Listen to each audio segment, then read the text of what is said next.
This happened to me when I was working at a restaurant in the downtown part of my city. I still lived with my parents back then, which was in a neighborhood a fair distance away.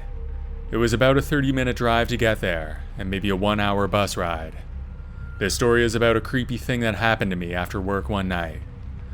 I was finishing up my shift. It was just past midnight. Some of my coworkers were going out for drinks, but I didn't feel like it.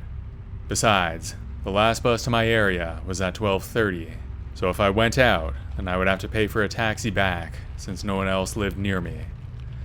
I said goodbye to everyone and walked to the bus stop.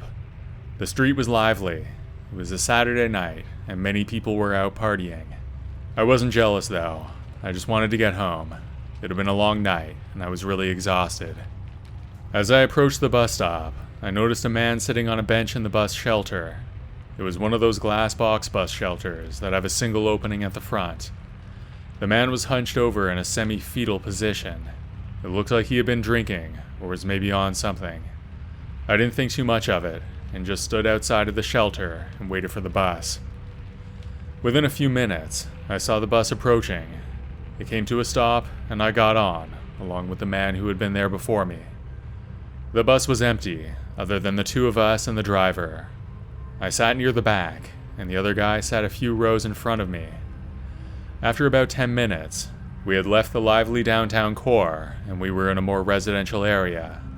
A few people trickled on and off from the other stops, but eventually, it was just the two of us again. I could see the man seated in front of me. His head would jerk back and forth every now and then. Every so often, he would mutter something under his breath. His words were garbled and unintelligible. It was as though he was having a conversation with himself, a conversation that no one else could comprehend. As the bus rumbled on, the man's behavior escalated. His jerking motions became more pronounced, his muttering more frantic, and then he turned his head. His eyes locked onto mine through the reflection in the window. I felt creeped out at that moment, but I thought I might be overreacting. I quickly turned my attention away, trying to ignore him. I focused on my own reflection in the window. My attempt to distract myself failed miserably. Out of the corner of my eye, I could still see him. He stood up and walked towards me. His head was down, and yet his hood up. I couldn't even see his face. He stood in front of me in the aisle of the bus. A few bumps threw him off balance, but he quickly regained his stance. I tried to ignore him for a while, but he stood there for probably 5 minutes. 5 really long minutes. My stop was still at least 15 minutes away, but I decided to get off the bus as soon as I could. I needed to get away from that guy. I sat there waiting tensely for another minute or two. Eventually, the bus came to a stop. The man was standing in my way, but as soon as I could, I got up and tried to get off the bus, but the man grabbed me. I struggled and screamed my lungs out. The bus jolted forward and then stopped again. The driver must have heard my scream. The jolt caused the man to stumble, and when that happened, a large knife fell to the ground. I didn't even notice the man had it. Just then, the driver shouted, "Let her go. I'm calling the police." I managed to squirm away and run to the front of the bus where the driver was standing. I got behind him. I couldn't stop shaking. Minutes later, the police arrived. They arrested that creep and took him away. One of the officers offered me a ride home, and I gladly accepted. When I got home, I told my parents what happened, and they stayed up late with me discussing it. From that day on, my parents always picked me up from work when I finished late. They insisted.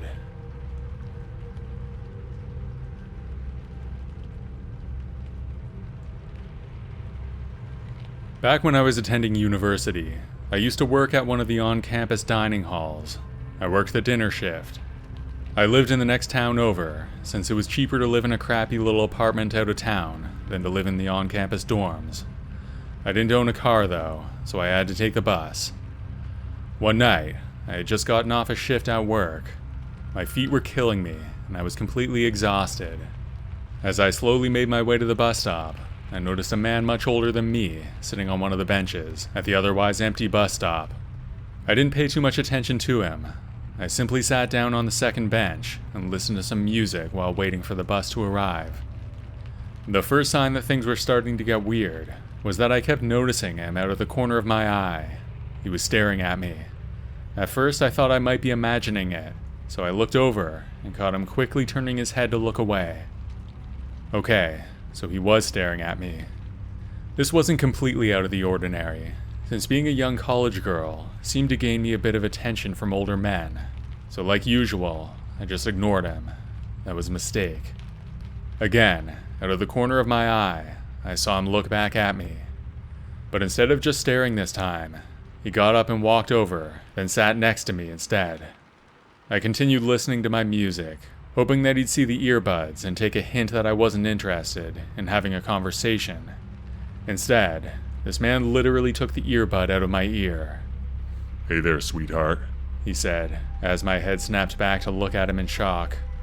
I should have told him off for touching my things and demanded he leave me alone, but I was sort of frozen, and I didn't want to make him mad. Hi, I replied quietly. He introduced himself as Mike, and told me that he lived in the area. He told me it was always nice seeing pretty girls like me at the university bus stop. He explained that he was a real man, unlike the boys I went to school with, and that I should go home with him that night. I was shy and scared. I had never met a man that was as bold as him to my face. I say to my face, because I had certainly gotten my fair share of unsolicited private pictures online at that point, but I digress. I didn't know how to respond, so I didn't. But that didn't stop Mike from continuing to explain to me all the fun things he wanted to do to me at his place that night. He got into graphic detail.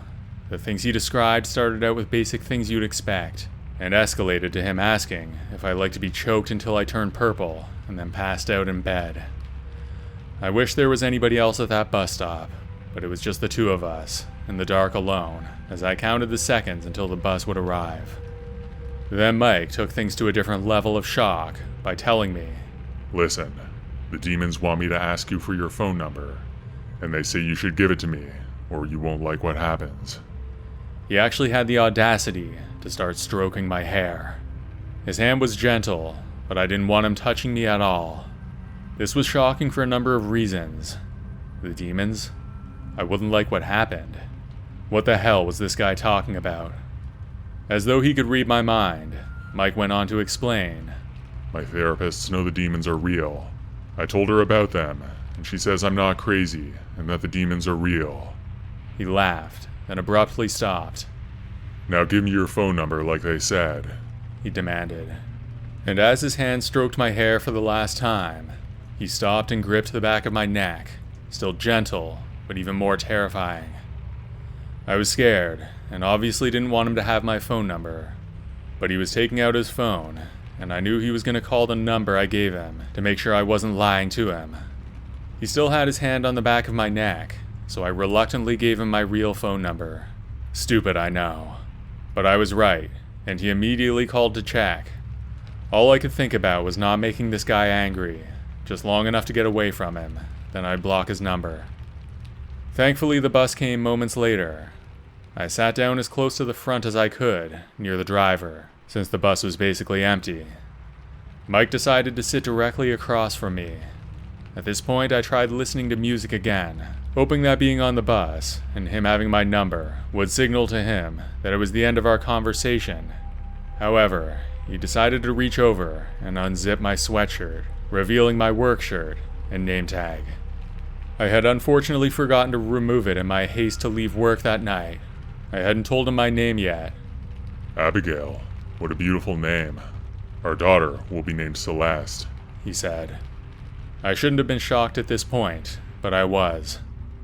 I had stopped listening to music again and zipped my sweatshirt back up, which made him laugh.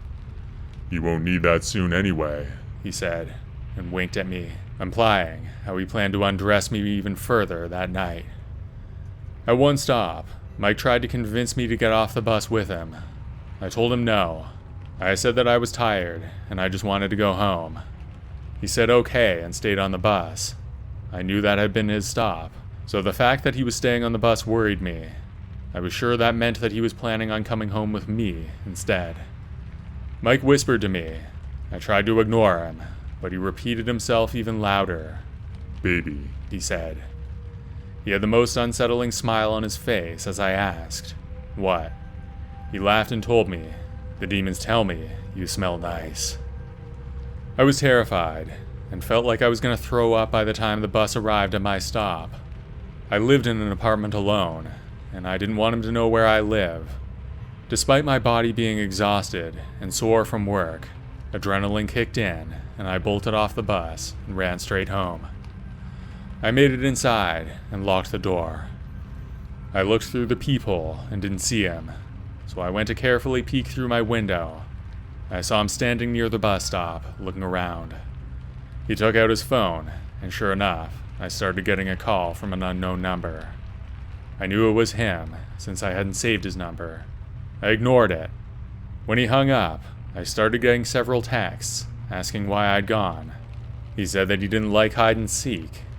He messaged, telling me that the demons just wanted to have fun, and said that I was being a little bitch. I was so scared, because he knew which apartment building I lived in, where I worked, where I went to school, my phone number, and my name. The only good thing, which made me feel slightly relieved, was that he didn't know which specific apartment number I lived in. That's when he started yelling outside. There was no specific word said, just wordless yells, of what I can only assume were frustration and anger. I blocked his number and kept all the lights off in my apartment. I cried with my back to the front door. Maybe I should have called the police, but my brain was so frazzled that I didn't even think of that until the next day. By then, all I knew about him was that he was a mentally unstable man, probably named Mike, who hadn't actually done any physical harm to me. I didn't think it was worth it. In hindsight, I know I made a lot of stupid mistakes during this experience. I ended up moving away entirely at the end of that term of school for unrelated reasons. Until then, I switched to day shifts at work and was paranoid every night. Thankfully, I never saw that man again, though. So Mike, the scary guy from the bus stop who tried to follow me home, I never want to meet you or your demons again.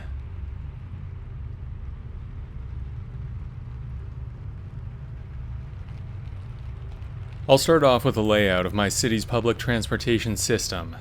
There are 3 zones, called A, B, and C. A is the inner city, B is the rest. C is outside of the city, but some lines still operate there. Usually, if you go to a ticket machine, you buy an AB ticket. If you want one for C as well, you have to push a few extra buttons. If you get caught in C with an AB ticket, you'll get fined $40, which sucks because A, it's a lot of money, and B, there's an international airport in C, and tourists often don't know about the rule, so it sucks, but that's just how it is. This story takes place about 2 or 3 years before COVID. It was a beautiful day. I was aboard a train carrying my beautiful butt through the city. A grandma entered the train, and I immediately noticed how cute she looked. Small, a tad chubby, a hand-woven hat, puffy pink jacket, and a matching suitcase. She sat next to me and took out her phone and then did some stuff. I looked out the window, watching the scenery. Then I heard a gentle voice saying, "Can you help me?" It was the grandma, asking me in English with an Eastern European sounding accent. I'm no expert, but she definitely was foreign. "Sure," I answered, smiling at her. She passed me the phone, having the public transportation app open, and then she asked me if we were on a train on this particular line. I checked and told her we were.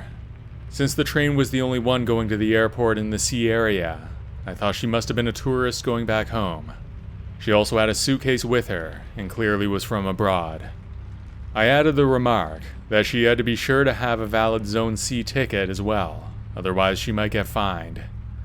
I just wanted to be helpful, saving her some potential trouble. Her face froze for some seconds, with a smile slowly fading away. "Why?" she asked, with a harsh undertone in her voice. Pardon? Why do you think I would need to go there? Why?" "I'm sorry if I insulted you. That wasn't my intention," and then stated the reason I listed above. I apologized again. She started to raise her voice and said, "Why do you want to tell me where to go?" Why should I listen to you? I was then confused. I didn't even tell her where to go. She was just making stuff up. I clearly didn't say that. I said, I'm sorry. I didn't tell you where to go. I just thought... Then she interrupted me and said, I don't care what you think. Why do you want to tell me where to go? Do you want to follow me? I can go wherever I want. At this point, some other travelers turned their heads to see what the commotion was about. The old lady clearly hadn't had all the cookies in her jar, so I got up. The train was approaching my stop anyway. I danced my way closer to the door, standing there with the folks wanting to get off. Since it was a big station, there were quite a few people on the platform, and I got off. The granny was still shouting nonsense behind me, but whatever. I was getting off anyway, so I didn't care anymore. The station itself was a huge trench-like thing. It was dug for all the trains to come through there, probably 100 to 150 meters side to side. I needed to go up some stairs to get to the street. As I got to the street that crossed above the train trench like a bridge, I turned around to enjoy the view. It was a nice day, and you could have a good look at the city center, so I stood there gazing at the view. I also looked down at the people on the platform, and guess what I saw? Between the heads and shoulders of the travelers, a white woven hat, moving around rather quickly, like the human attached to it was looking for someone. That was the moment that I noped out of there, and never saw her again.